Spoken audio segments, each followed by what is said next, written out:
அன்பர்களே, இன்று சனிக்கிழமை மாணிக்கவாசகருடைய குரு பூஜை, ஆனி மகம். இன்னைக்கு அவர் பாடிய பாண்டூர் ஸ்ரீ ஆதி வைத்தியநாத சுவாமி திருக்கோவிலுக்கு செல்கிறோம். மயிலாடுதுறை மாவட்டத்தில் உள்ள பாண்டூர் என்னும் கிராமத்திலே இக்கோயில் உள்ளது. இது ஒரு திருவாசக ஸ்தலம். மாணிக்கவாசகர் எழுதிய திருவாசகம், அதில் உள்ள கீர்த்தி திரு அகவலிலே பாரிரும் பாலகனாகிய பரிசும் பாண்டூர் தன்னில் ஈண்ட இருந்தும் என்று இந்த தலத்தை பாடுகிறார் மாணிக்கவாசகர். சிவபெருமான் பிறவிப்பிணியை நீக்குபவர். அதனால் அவரை வழிபடும் போது திரையம்பகம் யஜாமகே சுகந்திம் புஷ்டிவர்தனம் ஊர்வார் ரிகுமிவ பந்தனான் மிருத்யோன்முக்ஷி யமாமிருதாத் என்று வழிபடுகிறோம். வைத்தீஸ்வரன் கோவிலை சுற்றி பஞ்ச வைத்தியநாத ஸ்தலங்கள் உள்ளன. அவற்றில் ஒன்றுதான் பாண்டூர். இந்த கோவிலும் வைத்தீஸ்வரன் கோவிலுக்கு முற்பட்ட தலம். எனவே இறைவன் பெயர் இங்கு ஆதி வைத்தியநாதர் எனப்பட கூறுகிறார்கள். மகாபாரத யுத்தம் முடிந்தவுடனே தனது புதல்வர்கள் 100 பேரும் கொல்லப்பட்டதால் மிகவும் வருந்திய தாயார் பாண்டவர்களை நோக்கி, நீங்கள் பாண்டு என்னும் நோயால் அவதிப்படுவீர்கள் என்று சபித்தார். உடனே பாண்டவர்கள் கிருஷ்ணரிடம் பரிகாரம் கேட்டனர். உடனே நீங்கள் ஐவரும் காவிரி கரையில் உள்ள ஆதி வைத்தியநாதரை வழிபட்டால் குணமாகும் என்றார். உடனே பாண்டவர்கள் மயிலாடுதுறை அருகில் வர அவர்களுக்கு பாண்டுரோகம் ஏற்பட்டது.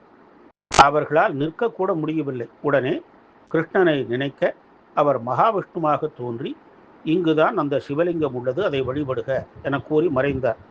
அதன்படி அங்கு தேடிய போது ஒரு சிவலிங்கம் காட்சி தந்தது.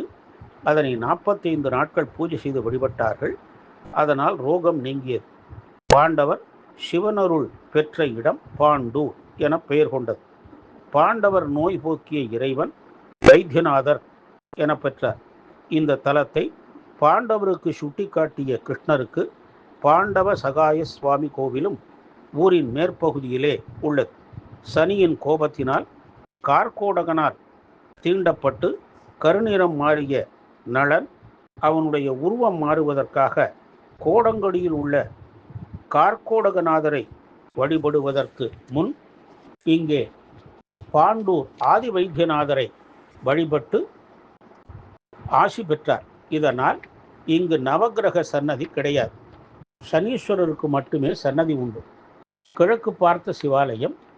கோவிலின் நுழைவு வாயில் ஒரு வளைவோடு உள்ளது. அந்த வாயிலில் சிவன், பார்வதி, நந்தி, பூதகணங்கள் போன்றோரின் சன்னதிகள் உள்ளன. உள்ளே நுழைந்தவுடன் பலிபீடம், நந்தி உள்ளனர்.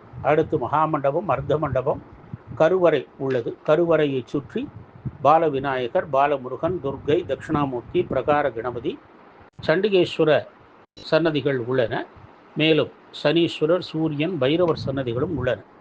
மகாமண்டபத்தின் தெற்கு நோக்கி பாலாம்பிகை என்னும் தையல் நாயகி சன்னதி உள்ளது. கருவறையில் கிழக்கு நோக்கி லிங்க திருமேனியராக ஆதி வைத்தியநாதர் காட்சி தருகிறார். இவரை வழிபட்டு ஹரிச்சந்திரன் தனது கடனை தீர்த்தார். எனவே இங்கு ஒவ்வொரு ஆண்டும் சித்திரை 3வது சனிக்கிழமையில் கடன் நிவர்த்தி பூஜை நடைபெறுகிறது.